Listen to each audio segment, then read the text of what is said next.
You're watching the Caliche Crucible. My name is Greg, and I'm in Chandler, Arizona, and we're about to pause for a Gila woodpecker.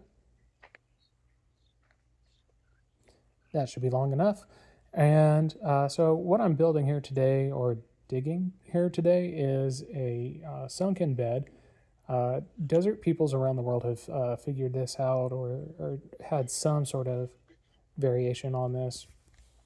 And basically, what you do is you dig down a couple of inches, and that creates a cool area for your roots to grow. Some variations will have you put in, food scraps or logs for hugelkultur. Not hugelkultur above the ground in the kind of traditional mound. You'll just do it all completely underground, which is what I inevitably do here, but my phone overheated. I explain that later in the video. So, yep. And then in just a moment here, I'm going to move over in my dig to connect this bed to a already a dug out bed that I finished about 3 weeks ago. This is going to allow for easy transfer of nutrients via worms and fungi, as well as allowing water to travel below the surface. And that's really the big advantage there, is that if I go set the hose somewhere in the yard, eventually the water is going to make its way all the way around everywhere else. Right now, I don't have it really well graded for that. It actually just kind of puddles up in the pathways, but I'm working on it. So yeah, you can see it's really as easy as digging out a few trenches. I've gotten pretty used to digging in the caliche, but I also did make sure this area got a deep watering last week, as well as a deep watering after I got back from a trip to California, really the day before I took this on. So yeah, I don't know if you can tell, but I'm right up against that marigold there. I didn't want to get too close to its root system, but you can also see how wet that dirt is at I get closer to the existing bed. And then I decided I wanted this bed to be significantly longer, so that I could make sure that I had room for everybody. This is something that I'm doing in the middle of the day in Chandler, Arizona, in full sun.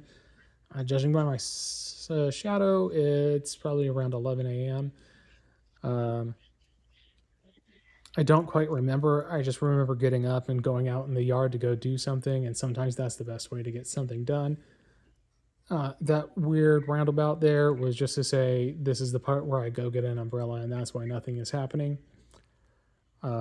I've had a real hard time getting this video edited because my computer died on me. So you're just going to have to be patient. But here we go. Umbrella's going up. Workplace safety is important, even if the workplace is your backyard and the work is recreational. Given how long that is, even on double speed, there's a very good chance that I went inside and drank a lot of water. I do that quite a bit when I'm out in the yard working. And then in just a few moments here, we're going to pause because I worked really hard to get a transition going. Yeah, here comes the transition. Cue the dove.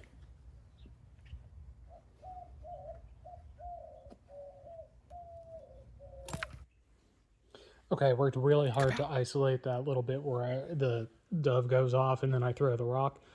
I wanted that to be a transition. So I cut myself off early, but this was really just me rambling about where I'm going to put tomatoes, and then putting tomatoes in. I happen to be using Miracle Grow in this particular dig, but I usually don't use Miracle Grow. I usually just use whatever's cheapest, and this time it happened to be Miracle Grow because Lowe's had it on sale. Buy 3 bags, get 3 bags free, and I was just like, okay. And that really did make it the cheapest per cubic foot. I think that brought it down to like $2 per foot. And usually that's it's the most expensive per cubic foot, or one of the most expensive anyway. But I'm mixing the Miracle Grow with the native caliche soil. Caliche is just kind of like sandy clay soil. And so I'm mixing that in. It kind of helps prevent the Miracle Grow from getting hydrophobic because it's very high in organics.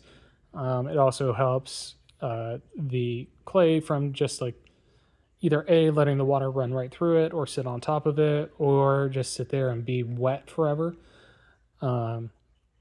What you don't get to see here is I come back in a few minutes and put some oleander branches down, and I just realized I discussed that in a few minutes in the video here. But you can see I'm picking off those bottom leaves of the tomatoes to make sure that they have they don't get water splashed up on them and get all diseased.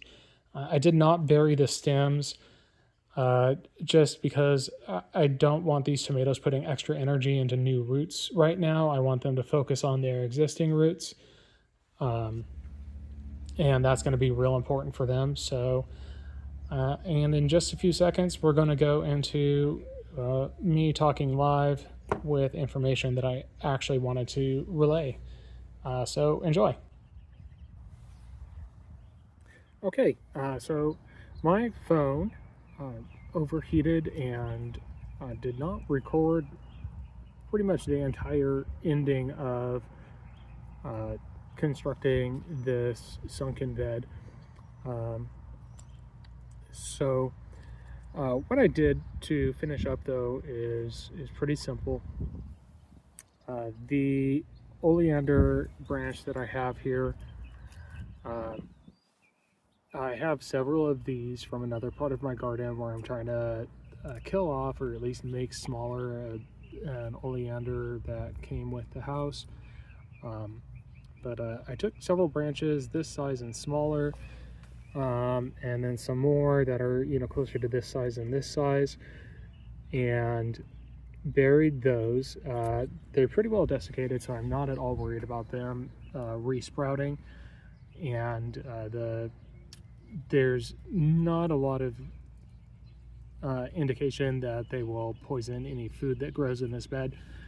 So what I'm basically doing is kind of an in-ground hugelkultur instead of building up the hugelkultur mound. And that's because I want the roots to be protected from the extreme heat. These guys are actually a little droopy because they are in the 2 p.m. sun in Chandler, Arizona on May the 2nd. And this bed was just barely dug on April 28th, so they've not had a whole lot of time to adjust to their new home. But I did want to point out we have Texas tilchapines. I have African daisy. This is I forget how to pronounce it, Aronia something. It's a Australian hibiscus. Apparently they just call it the native hibiscus in Australia. That's what a very brief Google search got me. Over here, Greek oregano. That's a little super sweet 100 cherry tomato. Cherry tomatoes do really well in the desert because they can produce a lot of fruit very quickly. Over here is an early girl. This area here, where you might be able to see it's a little sunken, over to the tomatoes. So this is another sunken bed over here that I did a couple weeks ago and did not film at all.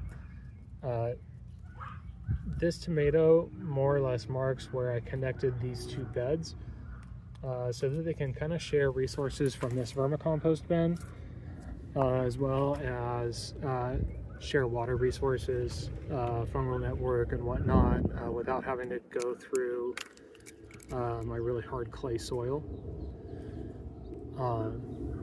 Let's see, this is just, I'm using this dead squash plant as a chop and drop. It was in this pot here.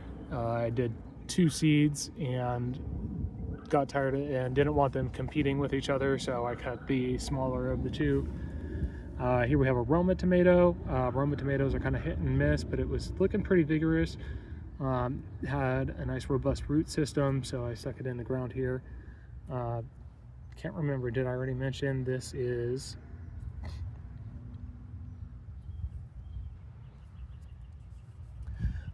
chamomile. That's another little piece of oregano there. And then over here we have the yarrow. There's some other little branches of things that I stuck in the ground as sort of a grow if you want to. We got a little butterfly coming in. Vinca makes some nice cover crop, and really holds up to the heat, and has pretty little pink flowers. This one actually has some really nice kind of lavendery flowers. It's a little beat up right now from being transplanted. Marigold, of course, has a lot of uses in the garden. Mostly as a pest repellent, both above the soil and below the soil. And this is my long cayenne peppers. And then this plant that you see drooping in over here, the cayenne pepper and the chiltepine were in this pot. This is my, and I have a whole video on this, but this is my hairy balls milkweed. It's a South African milkweed. And what's really important for any tropical milkweeds that you plant in North America, you really have to make sure that around Thanksgiving every year you know really cut them down. So I'm probably going to cut it down to here, but you want to make sure you get all the foliage off. I'll eventually cut this, but the flowers still look pretty happy and the wasps start visiting it. So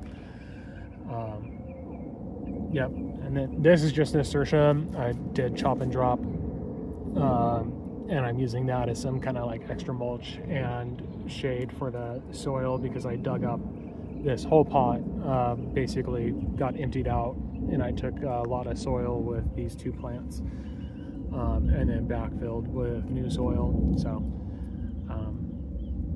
but yeah, more on the milkweed later. This is how it turned out there, and then I have this little tomato structure here.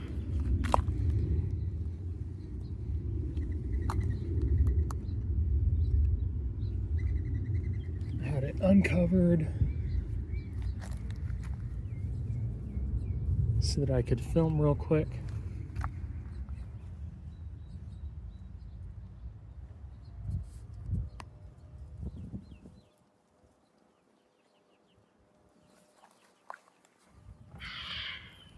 There we go. That burlap does provide a fair amount of shade underneath without blocking out all the light for the plants that want it. I find it to be a nice solution for recent transplants or areas where you have like kind of a mixed bed, where some of the plants want some shade and some of the plants want some sun. It's a nice way to give them dappled shade. Or dappled sun, depending on how you look at it. And especially once it starts getting old and rained on, it starts doing this and wearing thin. But you can see there's a lot of shade that comes in underneath there, but it's also starting to get shade from the sunflowers and the Seminole pumpkin that are starting to grow and get some height here.